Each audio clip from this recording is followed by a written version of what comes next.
نحمده ونصلي على رسوله الكريم اما بعد فاعوذ بالله من الشيطان الرجيم بسم الله الرحمن الرحيم لقد كان لكم في رسول الله اسوة حسنة۔ تمام قسم کی تعریفیں اللہ رب العالمین کے لیے ہیں اور بے انتہا درود و سلام نازل ہو سید المرسلین رحمت للعالمین جناب محمد الرسول اللہ صلی اللہ علیہ وسلم پر۔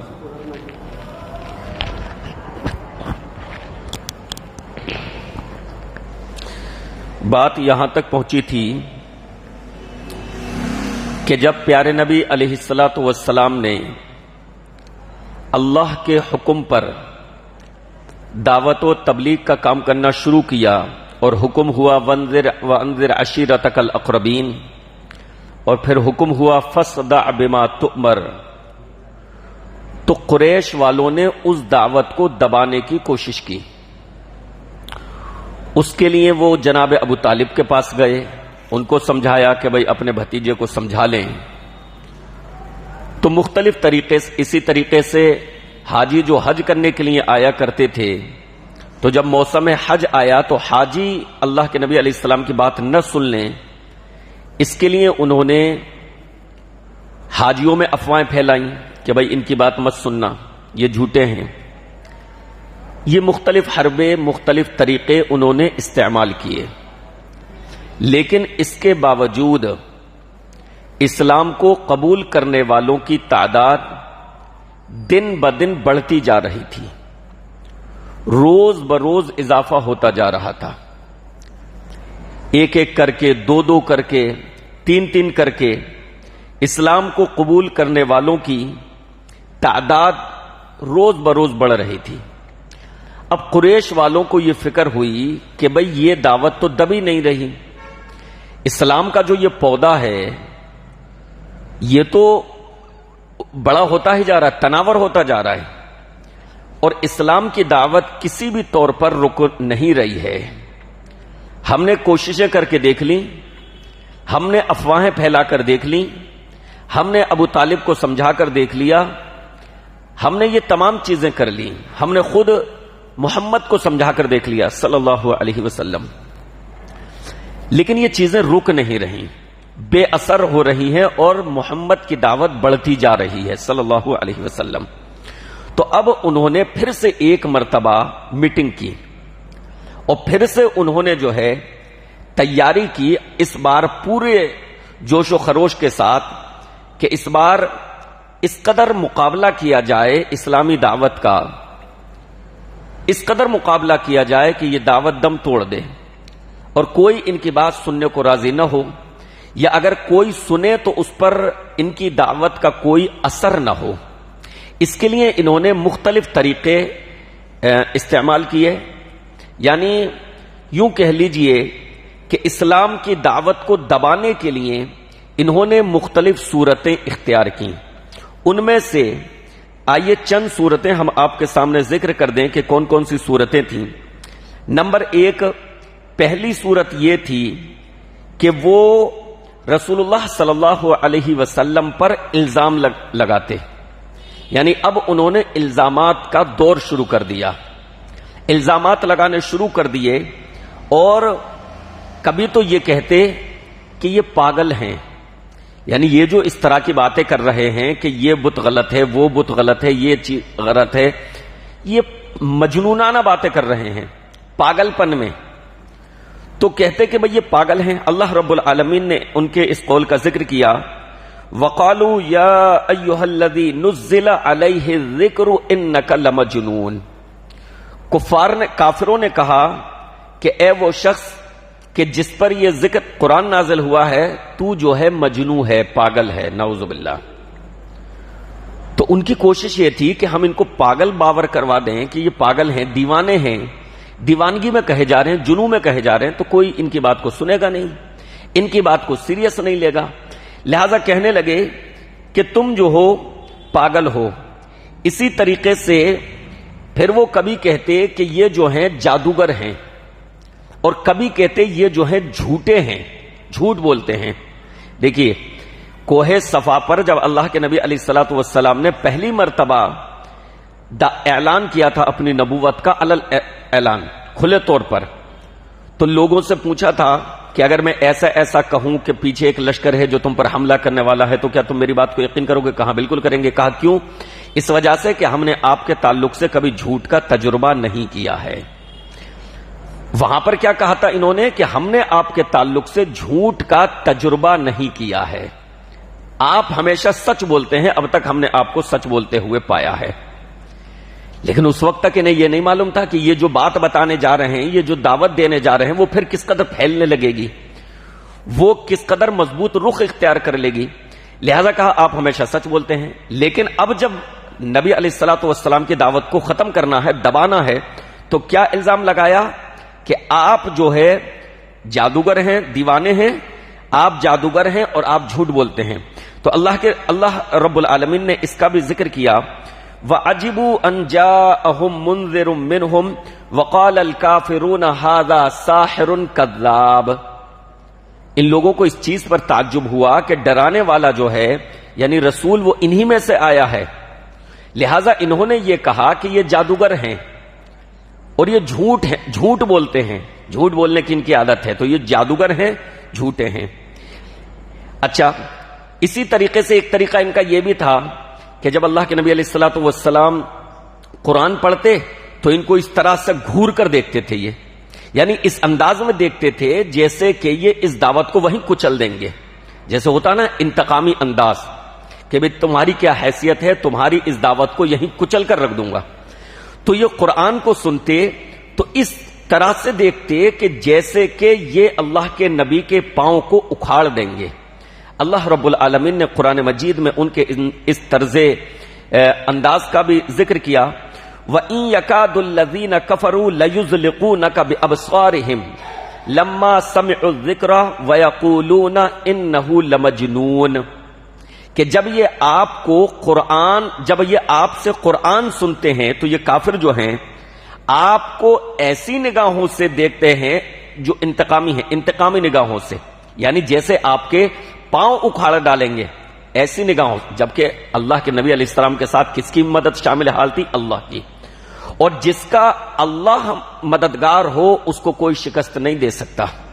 تو پیارے نبی علیہ الصلوۃ والسلام کو تو اللہ کی حمایت حاصل تھی، تو اللہ نے ان کے قول کا ذکر کیا، ان کے طرز عمل کا ذکر کیا کہ اے نبی یہ آپ کو ایسی نگاہوں سے دیکھتے ہیں جیسے یہ آپ کے پاؤں کو اکھاڑ ڈالیں گے، اور یہ کہتے ہیں کہ آپ تو مجنوں ہو چکے۔ یہ طریقہ ہو گیا۔ اسی طریقے سے ایک طریقہ ان کا یہ بھی تھا کہ جب یہ گزرتے نا، یہ مشرکین قریش مکہ جب گزرتے اللہ کے نبی کے پاس سے اور دیکھتے کہ ان کے پاس جو ہے صحابہ بیٹھے ہیں جو مظلوم ہیں، جن کو دبایا گیا ہے، جن کو ستایا جاتا ہے، جن کی حالت خستہ ہو چکی ہے، تو یہ کیا کرتے؟ یہ کہتے کہ اچھا یہ لوگ ہیں جن پر اللہ نے احسان کیا، یعنی ہم میں سے چن کر اللہ نے ان پر کرم کیا۔ مطلب یہ تھا ان کا کہ اگر اسلام نعمت ہوتا، اگر اسلام اللہ کی طرف سے نعمت ہوتا تو ان لوگوں کو عطا کرنے کے بجائے اللہ ہمیں عطا کرتا، یہ دعوت قبول کرتے، ان سے پہلے ہم قبول کرتے۔ تو اللہ گمراہ قوموں کی ایک روش یہ رہی ہے، شیطان بلکہ ان کو یہ بہکاتا ہے کہ دیکھیے اگر تم باطل پر ہوتے تو اللہ تمہیں نہیں نوازتا، اللہ تمہیں مال نہیں دیتا، اللہ تم کو باغات نہیں دیتا، اللہ دنیا میں تمہارے اوپر فراوانی نہیں کرتا، جبکہ حق اور باطل کا فیصلہ مال اور دولت سے نہیں ہوتا۔ کافروں کے پاس بہت دولت ہے، بہت ٹیکنالوجی ہے، اس سے حق اور باطل کا فیصلہ نہیں ہوتا، لیکن شیطان ان کے دلوں میں یہ چیز ڈالتا ہے، یہ حرکتیں ڈالتا ہے، یہ وسوسے ڈالتا ہے کہ اگر تم حق پر نہ ہوتے تو پھر اللہ کی یہ نوازشیں تم پر کیوں ہوتی، اللہ تم کو اتنا مال کیوں دیتا۔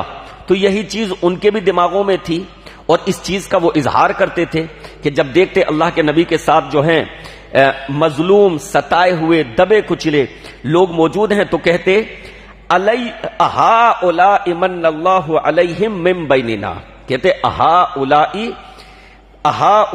من اللہ علیہم من بیننا، اچھا یہ لوگ ہیں جن پر اللہ نے ہمارے درمیان میں سے احسان کیا ہے، یعنی اسلام کو نعمت کے طور پر نوازنے کے لیے ان کو چنا ہے.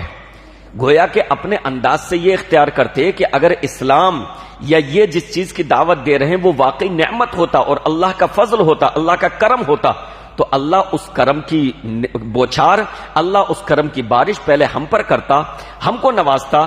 ہم نے جب اس چیز کو، اس دعوت کو قبول نہیں کیا تو پھر اس کا مطلب یہ ہے کہ یہ حق نہیں ہے. اللہ نے ان کا جواب دیا الیس اللہ باعلم بالشاکرین، کہ کیا اللہ شکر گزار بندوں کو نہیں جانتا؟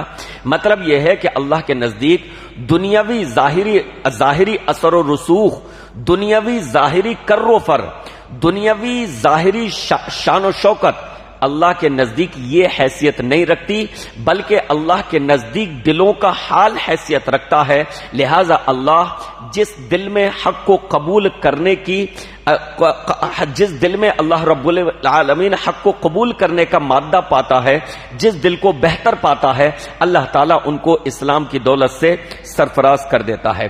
تو کل ملا کر یہ ہے کہ ان لوگوں کا جو طرز عمل تھا، اللہ کے نبی علیہ الصلوۃ والسلام اور آپ علیہ الصلوۃ والسلام کے صحابہ کو دیکھ کر اس کا پورا نقشہ اللہ رب العالمین نے قرآن مجید کی ایک آیت میں کھینچا ہے. اس طرح کا ان کے طرز عمل تھا. ان الذین اجرموا كانوا من الذین آمنوا يضحكون واذا مروا بهم يتغامزون واذا انقلبوا الى اهلهم انقلبوا فكهين واذا رأوهم قالوا ان هؤلاء لضالون. یہ ان کا پورا طرز عمل تھا. کیا طرز عمل تھا؟ اللہ نے فرمایا کہ جنہوں نے جرم کیا یعنی کافر، یہ اہل ایمان پر ہنستے ہیں، ان کا مذاق اڑاتے ہیں، ان کا ٹھٹا اڑاتے ہیں. اور ہوتا ہے نا، گمراہ قومیں جو ہیں جب اسلام کی دعوت کا مقابلہ دلائل سے نہیں کر پاتی تو وہ اسلامی چیزوں کا مذاق اڑائیں گے. مقصد یہ ہوتا ہے کہ ان کے حوصلے ٹوٹ جائیں اور ان کی دعوت ہی دم توڑ دے. یہ جو پھل پھول رہا ہے وہ نہ پھل پھولے. اور اس کے نظارے، اس کی مثالیں ہم آج بھی اپنے وقت میں دیکھ سکتے ہیں کہ کس طریقے سے اسلامی شعائر کا، اسلامی عقائد کا، اسلامی نظریات کا کس طریقے سے مذاق اڑایا جاتا ہے. حتیٰ کہ وہ چیزیں جو ان کے یہاں بھی ہیں، اگر تلاش کیا جائے تو ان کے یہاں بھی ہیں، لیکن اس کا بھی مذاق اڑایا جاتا ہے. مثال کے طور پر حوروں کا ذکر ابھی چل رہا ہے، تو یہاں حوروں کا ذکر ہے. اچھا، ایک روایت میں جس کو بعض نے ضعیف کہا ہے اور بعض نے حسن کہا، چلو اس کو صحیح مان لیں. شہداء کے لیے، شہیدوں کے لیے 72 کا ذکر ہے، چلو مان لیا 72 والی بھی بات، ورنہ عام طور پر 2 حوروں کا ذکر ہے. تو حوروں پر اعتراض وہ لوگ کر رہے ہیں جن کی اپنی کتابوں میں اپسراؤں کا ذکر ہے. یہاں پر تعداد اگر 2 یا 72 تک ہے تو وہاں پر تعداد 1000 تک ہے. 1000 اپسراؤں کا ذکر ہے. اگر ان کی دھارمک کتابیں اٹھا کر دیکھی جائیں، ان کی مذہبی کتابیں اٹھا کر دیکھی جائیں، جیسا کہ اس پر ویڈیوز باقاعدہ آ چکی ہیں، اسکرین شاٹ سامنے پوری کتاب کھول کر پڑھا کر دکھائی جا چکی ہے. تو ادھر صرف حوروں کا ذکر ہے، یا مان لیجیے 72 کا ذکر ہے کسی ایک روایت میں، ورنہ عام طور پر صرف حور کا ذکر ہے. تو ادھر 1000 اپسراؤں کا ذکر ہے. 1000. تو اپنی 1000 اپسرائیں نظر نہیں آتی، ان پر ہنسی نہیں آتی، وہ مذاق نہیں لگتا. لیکن جو چیز اسلام میں ہے وہ مذاق لگتا ہے. لہذا ہر ٹھیلے والے کو، ہر رکشے والے کو پکڑ کر حوروں کے بارے میں آپ کا کیا خیال ہے، مونگ پھلی والے کو پکڑ کر حوروں کے بارے میں کیا آپ کا خیال ہے؟ ارے بھائی، علماء سے پوچھئے، آ کر اہل علم سے آ کر پوچھئے، جو اس دھرم کے پنڈت ہیں. پنڈت کے لیے، پنڈت مانی عالم، جو اس دھرم کے جانکار ہیں، جو اس دھرم کے عالم ہیں، ان سے سوال کیجئے.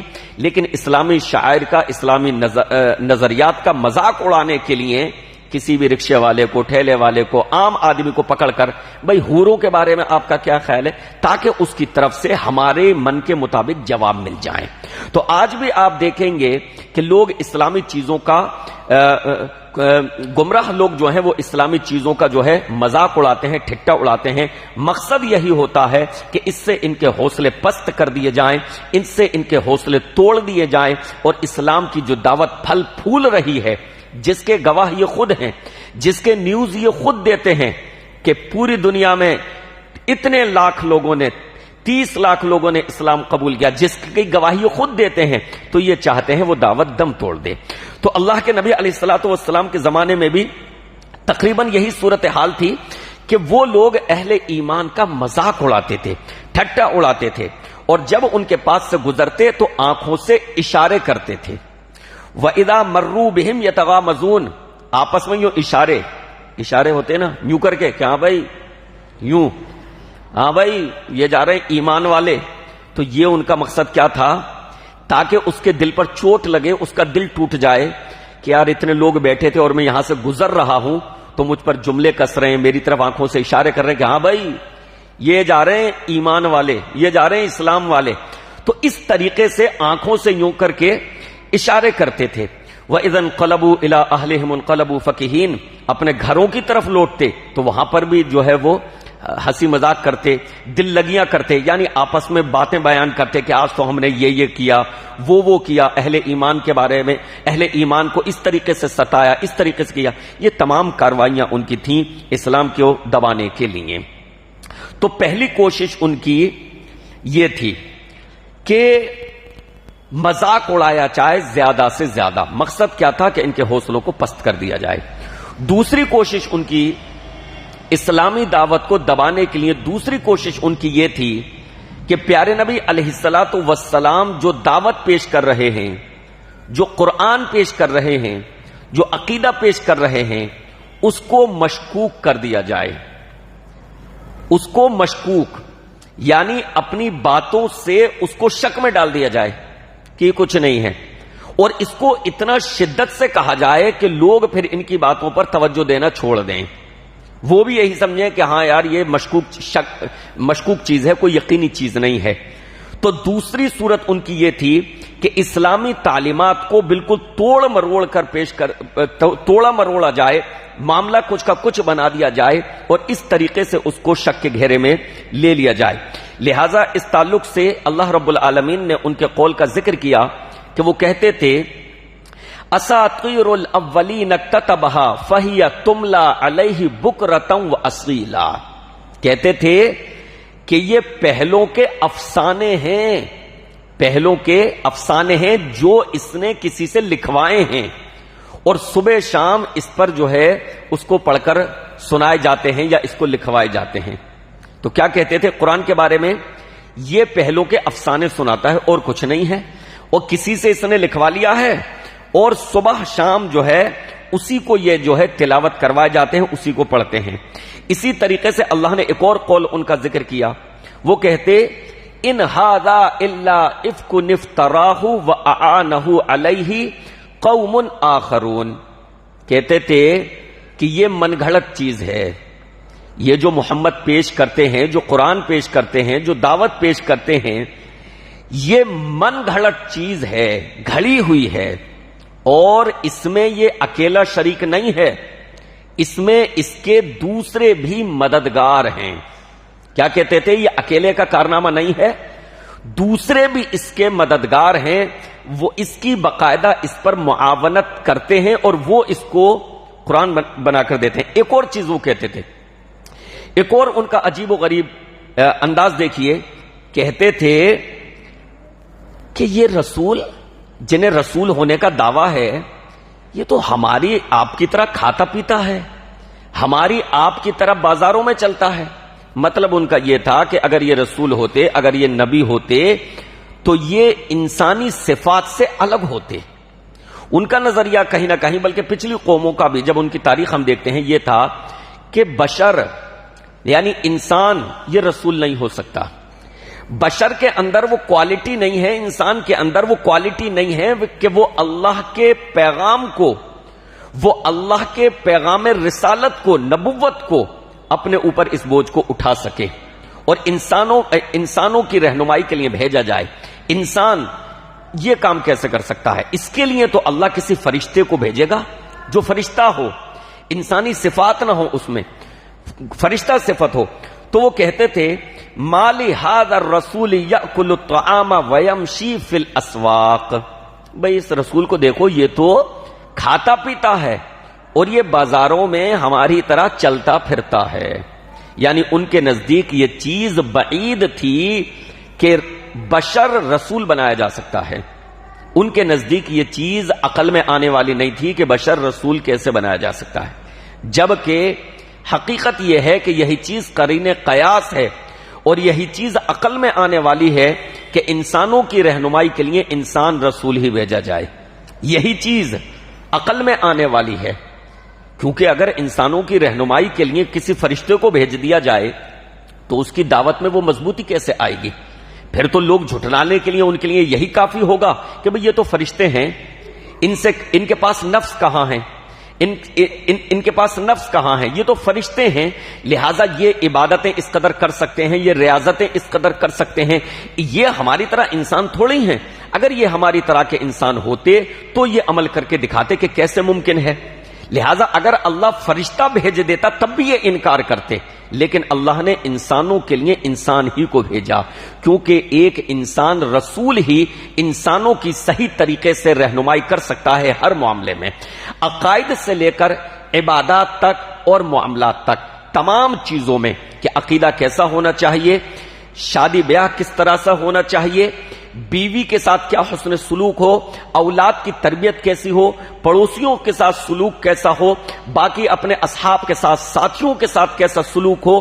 ایک انسان جو انسانوں کے ساتھ رہے گا وہی پوری طریقے سے اسوہ اپنا پیش کر سکتا ہے. لیکن وہ لوگ یہ سمجھتے تھے کہ نہیں، انسان رسول نہیں ہو سکتا. اور یہ عقیدہ آج بھی کہیں نہ کہیں پایا جاتا ہے. آج بہت سارے مسلمان یہ عقیدہ رکھتے ہیں کہ رسول بشر نہیں ہو سکتے. وہ کیا عقیدہ رکھتے تھے کہ بشر رسول نہیں ہو سکتا. آج کیا عقیدہ رکھا جاتا ہے کہ رسول بشر نہیں ہیں بلکہ وہ نور ہیں، اللہ کے نور کا ٹکڑا. جبکہ اللہ رب العالمین نے قرآن مجید میں ارشاد فرمایا جس سے دونوں کے عقائد کا رد ہو جاتا ہے، ان کا بھی اور اب والوں کا بھی. اللہ نے فرمایا قل انما انا بشر مثلکم، اے نبی ان سے کہہ دیجئے کہ میں تمہاری طرح کا بشر ہوں، انسان ہوں. ہاں فرق یہ ہے یوحا الیہ انما الہکم الہ واحد، فرق وحی کا ہے. تمہارے پاس وحی نہیں آتی، میرے پاس وحی آتی ہے. میرے پاس وحی آتی ہے کہ تمہارا معبود ایک معبود ہے. تم رسول نہیں ہو، میں رسول ہوں. تو فرق یہ ہے، تھے انسان ہی لیکن نبوت کے مقام و مرتبے پر فائز تھے. اور رسول گرامی علیہ الصلوۃ والسلام کے مقام و مرتبے کے لیے یہی کافی ہے کہ اللہ نے آپ کو رسول کے طور پر چنا اور آخری رسول بنایا، امام الانبیاء بنایا، خاتم النبیین بنایا، قیامت تک کے لیے آپ کو رسول بنا کر بھیجا.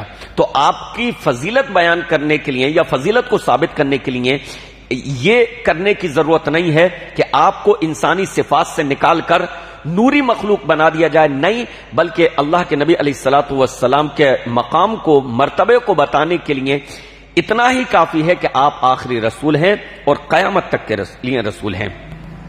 تو کہتے تھے کہ یہ ہماری طرح کھاتا پیتا ہے. اسی طریقے سے کھلے الفاظ میں وہ کہتے صاف طور پر انما یعلمہ بشر، اس کو جو ہے یہ قرآن کوئی بشر سکھاتا ہے، کوئی انسان سکھاتا ہے.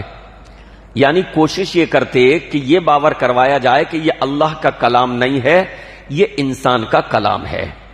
اللہ تعالی نے ان کے ان تمام وہموں کو یا ان کی ان تمام افترا پردازیوں کو، ان کے ان تمام بہتان اور الزام تراشیوں کو اللہ رب العالمین نے رد کیا، ان کا رد کیا.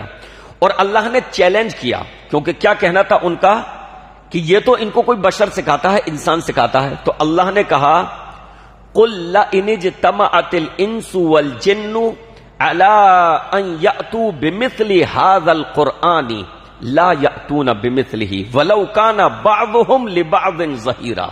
اللہ نے فرمایا اے نبی ان سے کہو اگر سارے جن، اگر سارے انسان مل کر اس قرآن جیسی کوئی کتاب لانا چاہیں تو نہیں لا سکتے، نہیں پیش کر سکتے. یعنی یہ کہتے ہیں نا کہ رسول اس کو یا تو اپنے پاس سے بنا کر لاتے ہیں یا انہیں کوئی انسان سکھاتا ہے. یہ انسان کا کلام ہے، اللہ کا کلام نہیں ہے. تو اللہ نے کیا فرمایا کہ اے نبی ان سے کہو اگر سارے جن اور سارے انسان جمع ہو کر مل کر اگر قرآن جیسی کتاب پیش کرنا چاہیں نہیں پیش کر سکتے. چاہیں ولو کان بعضهم لبعض ظہیرا، ایک دوسرے کے مددگار بن جائیں، ایک دوسرے کی مدد کر لیں کہ چلو بھائی اتنے میں تیار کر دیتا ہوں، اتنا تم تیار کر دو، اتنی آیتیں میں بنا کر، ایک دوسرے کے مددگار بن جائیں اور پھر قرآن جیسی کتاب پیش کرنا چاہیں یہ پیش نہیں کر سکتے۔ پھر اللہ رب العالمین اپنے اس چیلنج سے اور تھوڑا سا نیچے کو اترا، یہ پورے قرآن کا چیلنج کیا۔ پھر اللہ نے فرمایا ام یقولون افتراہ، یہ کہتے ہیں کہ محمد نے اس کو گھڑ لیا ہے قرآن کو، قل فأتوا بعشر سور مثلہ وادعوا من استطعتم من دون اللہ ان کنتم صادقین۔ تو اے نبی ان سے کہو کہ وہ قرآن جیسی 10 سورتیں بنا کر پیش کر دیں۔ اللہ نے پھر چیلنج کیا 10 سورتوں کا۔ پھر اللہ نے ایک اور چیلنج کیا، اللہ نے کہا وَإِن كُنتُمْ فِي رَيْبٍ مِّمَّا نَزَّلْنَا عَلَىٰ عَبْدِنَا فَأْتُوا بِسُورَةٍ مِّثْلِهِ۔ اللہ نے فرمایا کہ اے نبی یہ جو ہیں قرآن کے تعلق سے شک اور شبہ میں ہیں، یعنی کہتے ہیں کہ انسان کا کلام ہے، یہ اللہ کا کلام نہیں ہے، تو پھر ان سے کہو اس جیسی ایک سورت بنا کر پیش کر دو۔ بلکہ اللہ نے یہاں تک کہا فَلْيَأْتُوا بِحَدِيثٍ مِّثْلِهِ، اس جیسی ایک آیت لے آؤ۔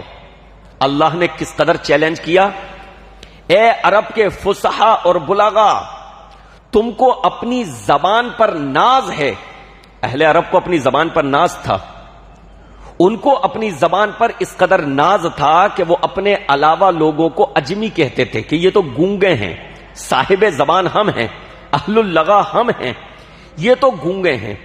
اللہ نے فرمایا گویا کہ ان کو چیلنج کیا، تم بھی فصحا ہو، بلغا ہو، شاعر ہو، عمدہ بڑے سے بڑے کلام کہتے ہو، اور تمہارے بچے بھی عمدہ سے عمدہ شاعری کرتے ہیں، اور تم یہ کہتے ہو کہ یہ قرآن جو ہے یہ کسی انسان کا کلام ہے۔ تم بھی عربی جانتے ہو جس طریقے سے محمد کی زبان عربی ہے صلی اللہ علیہ وسلم، تم بھی عربی جانتے ہو، تمہاری بھی زبان عربی ہے، تمہیں اپنی زبان پر مہارت حاصل ہے، اگر یہ انسان کا کلام ہے تو تم بھی اس طرح کا کلام لا کر پیش کر دو، معاملہ ختم۔ اگر یہ سمجھتے ہو یہ اللہ کا کلام نہیں ہے تو پھر تم بھی اہل زبان ہو، تم فصیح اور تم فصاحت اور بلاغت میں اپنی مثال آپ رکھتے ہو، تمہیں اپنی شاعری پر ناز ہے، تمہیں اپنی نثر پر ناز ہے، تمہارے چھوٹے چھوٹے بچے بڑی بڑی مجلسوں کو لوٹ لیتے ہیں، تم اس قدر عمدہ زبان کا استعمال کرتے ہو، تو پھر آؤ میدان میں اور چیلنج کو قبول کرو، قرآن مجید جیسی کوئی دوسری کتاب بنا کر پیش کر دو۔ چلو قرآن جیسی کوئی دوسری کتاب پوری پیش نہیں کر سکتے، 10 سورتیں بنا کر پیش کر دو۔ چلو ٹھیک ہے ایک سورت بنا کر پیش کر دو، یہ بھی نہیں کر سکتے، ایک آیت قرآن کے مثل لے آؤ، ایک آیت پیش کر دو۔ لیکن تاریخ گواہ ہے کہ عرب کے وہ فصحا اور وہ بلغا، وہ مشرکین مکہ جو اپنی زبان پر ناز کرتے تھے اور اپنی زبان میں مہارت رکھتے تھے، ان میں سے کوئی شخص ایسا نہ تھا، چاہے وہ بڑے سے بڑا شاعر ہو یا بڑے سے بڑا ادیب ہو، کوئی ان میں ایسا نہیں تھا جو اللہ رب العالمین کے اس چیلنج کو قبول کرتا۔ کسی نے اس چیلنج کو قبول نہیں کیا، کیونکہ وہ فرق دیکھ رہے تھے کہ ہمارے کلام میں، یعنی وہ جو اپنا کلام پیش کرتے تھے، ان کی شاعری، ان کی نثر، ان کی ادبی کاوشیں، وہ یہ دیکھتے تھے کہ ہمارے کلام میں اور محمد جو یہ چیزیں قرآن پیش کرتے ہیں اس میں زمین و آسمان کا فرق ہے۔ ہمارے کلام میں وہ گہرائی نہیں ہے، وہ گیرائی نہیں ہے، وہ مٹھاس نہیں ہے، وہ کشش نہیں ہے جو قرآن مجید میں پائی جاتی ہے۔ ہمارے کلام میں دلوں کو بدلنے کی وہ صلاحیت نہیں ہے جو قرآن میں پائی جاتی ہے۔ ہمارے کلام میں وہ کشش، وہ وزن نہیں پایا جاتا جو قرآن میں پایا جاتا ہے۔ وہ اس چیز کو محسوس کرتے تھے، لیکن تعصب اور ہٹ دھرمی کی وجہ سے وہ لوگ اس کو قبول نہیں کرتے تھے۔ تو یہ دوسری ان کی کوشش ہوئی اسلامی دعوت کو ختم کرنے کی۔ تیسری ان کی کوشش، 2 اور بیان کروں گا مختصر میں، یہ جلدی سے میں آپ کو بیان کر دوں، گرمیوں میں کیونکہ ٹائم زیادہ ہو جاتا ہے، پھر تعداد کم ہوتی چلی جاتی ہے، تو سردیوں میں تو انشاءاللہ پورا لیں گے 1 گھنٹہ، لیکن گرمیوں میں تھوڑی سی چلیے سہولت کر دیتے ہیں۔ تیسری ان کی کوشش یہ تھی اسلامی دعوت کو دبانے کی کہ وہ قرآن مجید کے جو واقعات تھے نا اس کو دوسرے افسانوں سے ملاتے، کہتے وہاں بھی تو اس طرح کے واقعات ہیں، ان کا قصہ سنو، ان کا واقعہ سنو، یہ بھی اسی طرح کا واقعہ ہے۔ لہذا نضر بن حارث جو ہے یہ ہیرا گیا اور وہاں سے یہ جو ہے اہل فارس کے بادشاہ، اہل فارس کے واقعات، ان کی افسانوی کہانیاں یہ سن کر آیا، سکندر اور دیگر بادشاہوں کی کہانیاں قصے سن کر آتا اور وہ سناتا۔ اور پھر اس کی کوشش یہ ہو گئی کہ جہاں بھی آپ علیہ الصلوۃ والسلام لوگوں میں دعوت و تبلیغ کا کام کرتے، اپنی باتیں سناتے، جب آپ ہٹ جاتے تو یہ اس مقام پر جاتا اور کہتا لوگوں میری بھی بات سنو، اور پھر سکندر کی بات سنا رہا ہے، فارس کے بادشاہوں کی بات سنا رہا ہے، رومیوں ادھر ادھر کی، یعنی دنیا میں جو واقعات مشہور تھے اس وقت میں، جو دیو مالائی قصے کہانیاں موجود تھے، ان افسانوں کو سناتا اور پھر کہتا کہ دیکھو مجھے نہیں لگ رہا کہ محمد کی بات کسی بھی طرح سے مجھ سے بہتر ہے۔ حوصلہ دیکھیں اس کا، کیا کہتا؟ مجھے نہیں لگ رہا کہ محمد کی بات کسی بھی طور پر مجھ سے بہتر ہے، جیسے میں قصے سنا رہا ہوں، جیسے میں افسانے سے سنا رہا ہوں، ویسے ہی وہ بھی سناتے ہیں۔ لیکن بیچارے کی تمام کاوش بیکار گئی۔ محمد عربی صلی اللہ علیہ وسلم کی زبان سے قرآن سنا کر لوگ اسلام قبول کرتے، ایمان کی طرف مائل ہوتے، ان کے دلوں کی دنیا بدل جاتی، اور اس کے افسانے اور قصے کہانیاں سن کر ہاتھ جھاڑتے ہوئے اٹھ جاتے اور اس کی باتوں کا کوئی اثر نہیں لیتے۔ تو تیسری کوشش یہ تھی، اس نے ایک اور کام کیا، اس نے نضر بن حارث نے ایک اور کام کیا، اس نے یہ کیا کچھ لونڈیاں خریدی۔ لونڈیوں کا اس وقت میں دور تھا، جیسے غلام ہوتے ہیں نا، تو اسی طریقے سے جو خاتون لیڈیز کسی کی غلامی میں ہوتی تھی تو اس کو لونڈی کہا جاتا ہے۔ تو اس نے کچھ لونڈیاں خرید رکھی تھیں اور یہ ان کے ذریعے یہ کام کرواتا کہ جس کو دیکھتا کہ یہ اسلام کی طرف مائل ہو رہا ہے تو اس کے پیچھے ایک لونڈی کو لگا دیتا، اس کے پیچھے اس ایک لونڈی کو لگا دیتا کہ بھئی تم اس کے پیچھے لگ جاؤ، اس کو بہلاؤ پھسلاؤ، لہٰذا وہ اس کے پیچھے لگ جاتی، اس کو کھلانا پلانا، اس کے ناز نخرے اٹھانا، اس کو رقص کر کے دکھانا، اس کو گا کر گانا اس کے سامنے، اس کو بہلانا۔ تو اس طریقے سے اس نے جو ہے لونڈیاں خریدی، کچھ لونڈیاں خریدی اور ان کو اسی کام کے لیے مخصوص کر دیا کہ جو اسلام کی طرف اگر کسی کو مائل ہوتا ہوا دیکھو تو تم اس کی طرف پڑ جاؤ۔ اللہ رب العالمین نے اسی کے بارے میں قرآن مجید میں فرمایا وَمِنَ النَّاسِ مَن يَشْتَرِي لَهْوَ الْحَدِيثِ لِيُضِلَّ عَن سَبِيلِ اللَّهِ، کچھ لوگ ایسے ہیں جو لہو الحدیث خریدتے ہیں۔ لہو الحدیث یعنی لہو الحدیث کا مطلب یعنی بہکانے والی چیز، جو لوگوں کو بہکانے کے لیے، اللہ کی راہ سے روکنے کے لیے، گمراہ کرنے کے لیے روکتے ہیں، یعنی آدمی ایک دم سستی اور کاہلی میں پڑ جائے۔ لہو الحدیث کا مطلب ہے ایسا آلہ جو انسان کو غفلت میں ڈال دے۔ اسی وجہ سے علماء نے میوزک کو، اس کو بھی لہو الحدیث میں شمار کیا ہے کہ ایسی چیز جو انسان کو غفلت میں ڈال دے۔ اس میں میوزک انسان جب سنتا ہے تو پھر غافل ہو گیا اللہ کے ذکر سے، پھر اسے دھیان نہیں رہتا کہ کب اذان، کب نماز، کب کیا، کوئی اسے بس لگا ہوا ہے اپنے میوزک میں۔ تو اللہ نے فرمایا کہ یہ لوگ ایسی کھیل کی باتیں کچھ لوگ کھیل کی چیزیں خریدتے ہیں لیضل عن سبیل اللہ، تاکہ اللہ کی راہ سے لوگوں کو روک دیں۔ ایک آخری صورت میں ان کی بیان کر دوں، ایک اور انہوں نے شکل اختیار کی اسلامی دعوت کو ختم کرنے کے لیے یا اس کو آگے بڑھنے سے روکنے کے لیے۔ ایک اور انہوں نے عجیب و غریب کام کیا، سودے بازی۔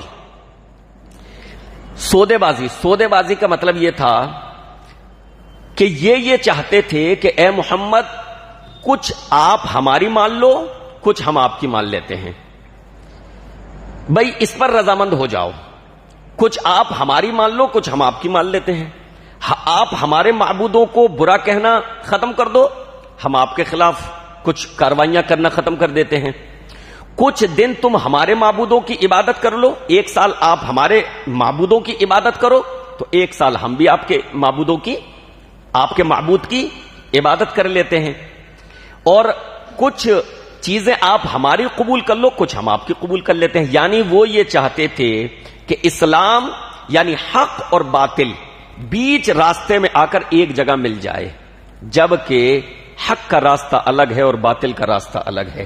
حق اور باطل یہ مل نہیں سکتے.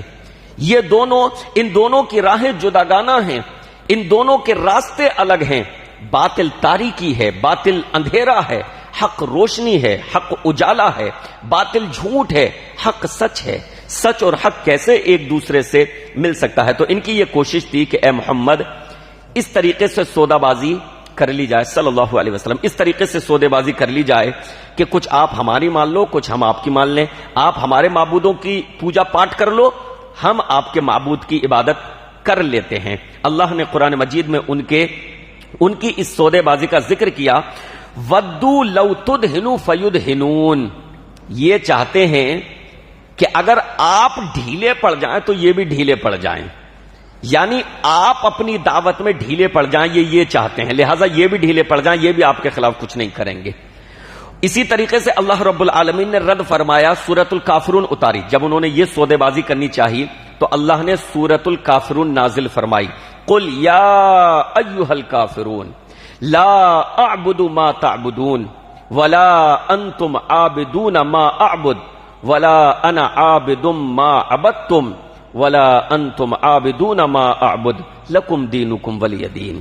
اے نبی ان سے کہو، اے کافروں، جن کی تم عبادت کرتے ہو میں ان کی عبادت نہیں کروں گا، میں ان کی عبادت نہیں کروں گا، اور میں جس کی عبادت کرتا ہوں ظاہر ہے تم بھی اس کی عبادت نہیں کرتے، تم بھی اس کی عبادت نہیں کر سکتے.